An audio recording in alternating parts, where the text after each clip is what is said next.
کل کے لیے کیا کرنا ہے. آپ سوچتے ہوں گے کہ دنیا کے کل کے حوالے کی بات تو کی گئی. ہم دنیا کے کل کے لیے بنگلو بناتے ہیں, دنیا کے کل کے لیے دکان بناتے ہیں, دنیا کے کل کے لیے سب کچھ کرتے ہیں, کیجئے. لیکن قرآن نے جس کل کی تیاری کے بارے میں کہا وہ کون سا کل ہے؟ وہ آخرت والا ہے. اب آئیے کیا کرنا چاہیے. پیغمبر رحمت صلی اللہ تعالی علیہ وسلم کی بارگاہ میں ہمیشہ صحابہ سوال کرتے تو زیادہ تر آخرت ہی کے بارے میں سوال کرتے, اور رسول اعظم صلی اللہ علیہ وسلم انہیں جواب عنایت فرماتے تو آخرت ہی کے بارے میں عنایت فرماتے. آئیے میں آپ کو بتاؤں, پیغمبر رحمت صلی اللہ علیہ وسلم نے جو کام کرنے کے لیے آخرت میں جو چیز کام آئے گی اس کام کرنے کے حوالے سے جو فرمایا, واللہ اگر دنیا کا سارا مسلمان, دنیا کے سارے مسلمان وہ کام اگر کرتے تو آج مسلمانوں کو ایجوکیشن کے لیے, ٹریٹمنٹ کے لیے دنیا کے کسی ہاسپٹل یا کسی اسکول کے دروازے کے چکر لگانے کی ضرورت نہیں پڑتی. وہ کیا کام ہے؟ پیغمبر رحمت صلی اللہ علیہ وسلم نے فرمایا, مرنے والا جب مرتا ہے تو اس کے اعمال منقطع ہو جاتے ہیں سوائے 3 چیزوں کے. ایک بندہ مرا, اب نہ وہ نماز, نہ روزہ, نہ حج, نہ زکوٰۃ, اب اس پر کوئی چیز نہیں. اعمال, اس کے اعمال جو ہے اس کا سلسلہ منقطع ہو گیا, اب کوئی نیکی اس کی نہیں. جو عمر اس کو نیکی کرنے کے لیے دی گئی تھی وہ نیکی کی عمر ختم ہو گئی. لیکن مرنے والا مرنے سے پہلے اگر 3 کام کر کے مرا ہے تو قبر میں لیٹا بھی ہوگا تو اسے وہاں ثواب پہنچتا رہے گا. وہ 3 کام ذہن میں محفوظ کر لو. مسلمانوں, مرنا آپ کو بھی ہے, مجھے بھی ہے, سب کو ہے. اور ہم دیکھ رہے ہیں آج جو بڑے بڑے باپ اپنے بیٹوں کے لیے پراپرٹیز اور بہت ساری چیزیں چھوڑ کر مر جاتے ہیں اور انہیں دین نہیں سکھاتے, ان کے بچوں کی کیا پوزیشن ہوتی ہے. ایک واقعہ آپ کے سامنے عرض کروں, غالباً حضرت امام مالک رضی اللہ تعالیٰ عنہ کا یہ واقعہ ہے. آپ صاحب کشف تھے, جنت المعلا تشریف لے گئے, اور وہاں جانے کے بعد آپ نے ساری قبروں کے حوالے سے وہاں کے مردوں کے سلسلے میں کشف کیا تو ہر قبر کے اندر نور اور قبر والے کے چہرے پر بھی نور. لیکن ایک قبر ایسی تھی کہ اس قبر والے کا چہرہ بھی اترا ہوا تھا اور اس کی قبر میں تاریکی بھی تھی. حضرت امام مالک نے صاحب قبر سے پوچھا, کیا بات ہے؟ دوسروں کی قبروں میں روشنی دیکھ رہا ہوں اور چہرے اجلے دیکھ رہا ہوں, تیرا چہرہ بھی اترا ہوا ہے اور تیری قبر میں بھی تاریکی ہے, وجہ کیا ہے؟ اس شخص نے جواب میں عرض کیا کہ میں مکہ کی فلاں گلی کا رہنے والا ہوں اور قدرت نے مجھے بہت دولت عطا فرمائی تھی, لیکن میری کوئی اولاد نہیں تھی. بڑی مشکل سے 50 سال کی عمر میں پہنچنے کے بعد اللہ نے مجھے ایک بیٹا عطا فرمایا. اس بیٹے کو میں نے ناز کے ساتھ پالا, اس بیٹے کی بڑی خاطر تواضع کی, اس کے نخرے میں نے اٹھائے اور اس کو میں نے بڑا کیا, یہاں تک کہ بچہ 16 سال کی عمر کو پہنچا تو دائی اجل کی طرف سے مجھے پیغام آیا اور میں موت کی وادیوں سے گزر کر قبر میں پہنچ چکا.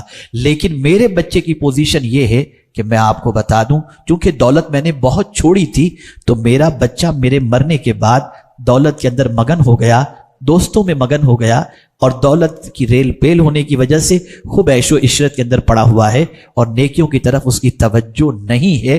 جتنی قبروں کے اندر آپ نے روشنی دیکھی اور جن کے چہروں پر آپ نے نور دیکھا, اس کے بچے ان کے ماں باپ کے لیے ایصال ثواب کرتے ہیں, اس کی وجہ سے ان کے ماں باپ کی قبر بھی منور اور ماں باپ کا چہرہ بھی منور. لیکن میرے بیٹے کے پاس اتنا وقت نہیں کہ میرے لیے کچھ ایصال ثواب کرے, اس وجہ سے میرا چہرہ بھی آپ نے غمگین دیکھا اور قبر میں تاریکی بھی آپ نے دیکھی. حضرت امام مالک نے فرمایا, مجھے پتہ بتاؤ تاکہ میں تمہارے بچے سے ملاقات کروں. پتہ بتایا گیا, گئے, نوجوان سے ملاقات کی. پہلا سوال انہوں نے پوچھا, بیٹے یہ بتاؤ تمہارے والد کیسے تھے؟ کہا ان کا کیا کہنا, بڑے اچھے انسان تھے. یہ جو کچھ میرے پاس ہے یہ انہی کی مہربانیوں کا نتیجہ ہے. وہ ساری زندگی کماتے رہے, میرے لیے چھوڑ کر کے گئے, اور آج میں ناز و نعم کے اندر پل رہا ہوں اور اپنی زندگی خوش و خرم گزار رہا ہوں. حضرت امام مالک نے فرمایا, تمہیں معلوم بھی ہے کہ تمہارے باپ کی قبر میں کیا پوزیشن ہے؟ اس نے کہا نہیں. ارشاد فرمایا, میں نے تمہارے باپ کی قبر کی پوزیشن دیکھی, قبر کے اندر تاریکی ہے, چہرہ اترا ہوا ہے. وجہ یہ ہے کہ جس باپ کی دولت پر تم ناز کر رہے ہو اس باپ کے سلسلے میں تمہارے پاس وقت نہیں کہ ان کے لیے ایصال ثواب کرو، مغفرت کی دعا کرو، ان کے لیے نفل کام کرو اور ان کی بارگاہ میں ایصال ثواب کر سکو، چنانچہ نہ کرنے کی وجہ سے تمہارے باپ کی قبر میں تاریکی ہے۔ اس کی آنکھوں سے آنسو جاری ہوئے، وضو کیا، فوراً نکل پڑا کعبہ شریف کی طرف، چونکہ مکے ہی میں رہتا تھا، طواف کرنا شروع کیا باپ کے نام سے، تلاوت کرنا شروع کیا، عبادت کرنا شروع کیا، باپ کے نام پر ایصال ثواب کرنا شروع کیا۔ کچھ دنوں کے بعد امام مالک جب جنت المعلا پہنچتے ہیں اور جب وہاں پہنچنے کے بعد اس کی قبر کے پاس پہنچتے ہیں تو اللہ اکبر، جب کشف کیا تو کیا دیکھتے ہیں؟ چہرہ بھی نورانی ہے اور قبر بھی نورانی ہے۔ وہ صاحب قبر نے امام مالک سے عرض کیا، اللہ آپ کو جزائے خیر عطا فرمائے کہ آپ نے میرے بیٹے کو نصیحت فرمائی، آج اس کا میری بارگاہ میں ایصال ثواب کرنا مجھے قبر کے اندر نفع پہنچا رہا ہے۔ ہم دیکھ رہے ہیں کہ بچوں کو دین نہ سکھانے کی وجہ سے بچے دنیا کے اندر ڈوب جاتے ہیں۔ اب آئیے یہ ساری سچویشن کے ساتھ ساتھ میں عرض کروں، آقا کریم صلی اللہ علیہ وسلم نے فرمایا مرنے والا جب مرتا ہے اس کے اعمال منقطع ہو جاتے ہیں سوائے 3 چیزوں کے۔ وہ 3 چیزیں کون سی ہیں؟ پہلی چیز، مرنے والا مرنے سے پہلے کوئی ایسا علمی کام کر کے مرے کہ دنیا اس علم سے نفع حاصل کرے، جب تک اس علم سے دنیا نفع حاصل کرتی رہے گی مرنے والے کو اس کا ثواب ملتا رہے گا۔ اگر امت مسلمہ نے مرنے سے پہلے اپنی آخرت کی تیاری کر لی ہوتی اور یہ حدیث مبارکہ کو پیش نظر رکھ کر یہ عزم کر لیتے کہ ہم مرنے سے پہلے ادارہ قائم کریں گے، مرنے سے پہلے اسکول قائم کریں گے، مرنے سے پہلے کالج قائم کریں گے، مرنے سے پہلے دارالعلوم قائم کریں گے، مرنے سے پہلے مکاتب قائم کریں گے، اس لیے کہ ہم اس دنیا میں آئے ہیں اس کل کی تیاری کے لیے، لیکن ہم دنیا میں اپنے محل تو بنا لیتے ہیں لیکن علمی کام کرنے کے لیے تیار نہیں۔ اے رسول اعظم صلی اللہ علیہ وسلم کے دیوانوں، یہی وجہ ہے کہ کاسے گدائی لے کر غیروں کی اسکولوں کے سامنے ہمارے بچے بھیک مانگتے نظر آتے ہیں۔ نہ ہمارا قاعدے کا کوئی کالج ہے، نہ قاعدے کی کوئی یونیورسٹی ہے، نہ کوئی اسکول ہے، نہ کوئی ادارہ ہے۔ مسلمانوں یاد رکھو، آقا کریم صلی اللہ علیہ وسلم نے فرمایا مرنے سے پہلے اگر کوئی شخص علمی کام کر کے مرتا ہے جس سے دنیا نفع حاصل کرے تو مرنے کے بعد اسے فائدہ پہنچے گا۔ عزم کر لو کہ اس دنیا سے جانے سے پہلے اللہ نے جتنی استطاعت عطا فرمائی ہے اس استطاعت کے مطابق تم کوئی نہ کوئی علمی کام کرو گے، علمی کام کر کے مرو تاکہ آخرت کی رسوائی سے بچ سکو اور آخرت کی تیاری کا سامان تمہارے پاس ہو سکے۔ میرے پیارے آقا صلی اللہ علیہ وسلم کے پیارے دیوانوں، دوسری چیز رسول اعظم صلی اللہ علیہ وسلم نے فرمائی صدقہ جاریہ۔ اللہ اکبر، یہ کون سی چیزیں ہیں جو صدقہ جاریہ ہو سکتی ہیں؟ آپ نے کنواں کھدوا دیا، آپ نے کہیں بورویل لگوا دیا، آپ نے کہیں کچھ اس طریقے کا انتظام کیا کہ ہاسٹل بنوا دی، آپ نے اس طریقے کا کوئی انتظام کیا، مسافر خانہ بنوا دیا، لوگ اس سے فائدہ اٹھا رہے ہیں، ہاسپٹل سے فائدہ اٹھا رہے ہیں، آپ نے ہاسپٹل بنوا دیا۔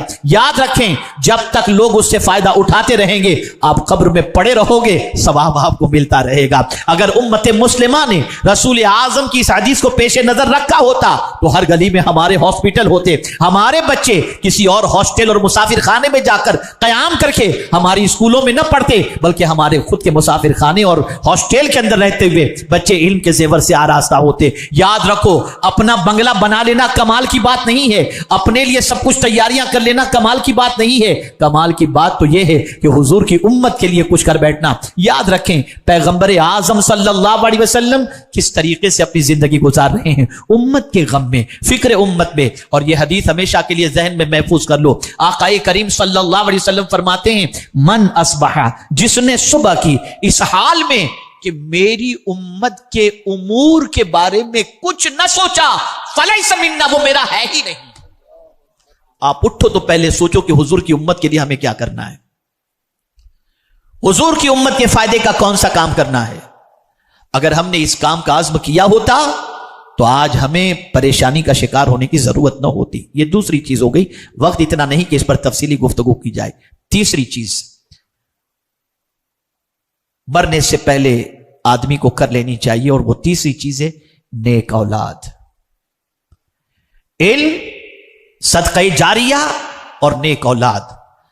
ایک باپ کو سب سے زیادہ جس چیز کی فکر ہونی چاہیے وہ اپنی اولاد کے سلسلے میں کہ وہ نیکی کے راستے پر چل رہی ہے یا نہیں، اس کے بارے میں زیادہ فکر مند ہونا چاہیے۔ یاد رکھیں اگر ہر باپ یہ سوچ لیتا کہ میرے لیے میرا نیک بچہ نجات کا سامان ہے تو معاشرے میں کوئی بچہ بگڑا ہوا نظر نہیں آتا. لیکن باپ کے پاس اتنا وقت نہیں، نہ ماں کے پاس اتنا وقت ہے کہ اولاد کی تربیت کے سلسلے میں ٹائم دے سکیں. یاد رکھیں آقا کریم صلی اللہ علیہ وسلم ارشاد فرماتے ہیں کل بروز قیامت ایک بندے کے درجے کو بلند کیا جائے گا.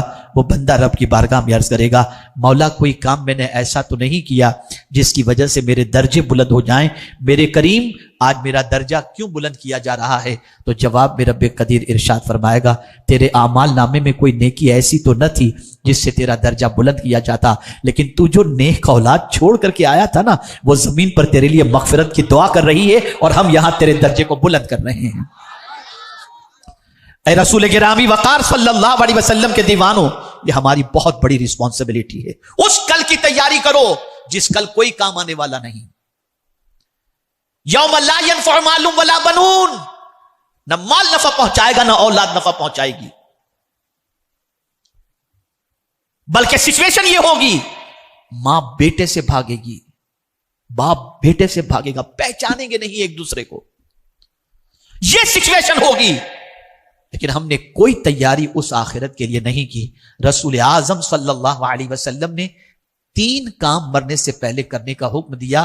آج کے اس اجتماع کے اندر ہر مسلمان اگر یہ عزم کر لے کہ میں مرنے سے پہلے یہ 3 کام کر کے مروں گا، میں امید کرتا ہوں علمی افلاس بھی ہمارا دور ہو جائے گا اور ساتھ ہی ساتھ ہمارا معاشی اور ہمارا مطلب سوسائٹی کے اندر خدمت خلق کے سلسلے میں بھی جو قحط نظر آ رہا ہے وہ بھی دور ہو جائے گا، اور ساتھ ہی ساتھ ہماری نسلیں بھی سیدھے راستے کے مسافر ہوں گی.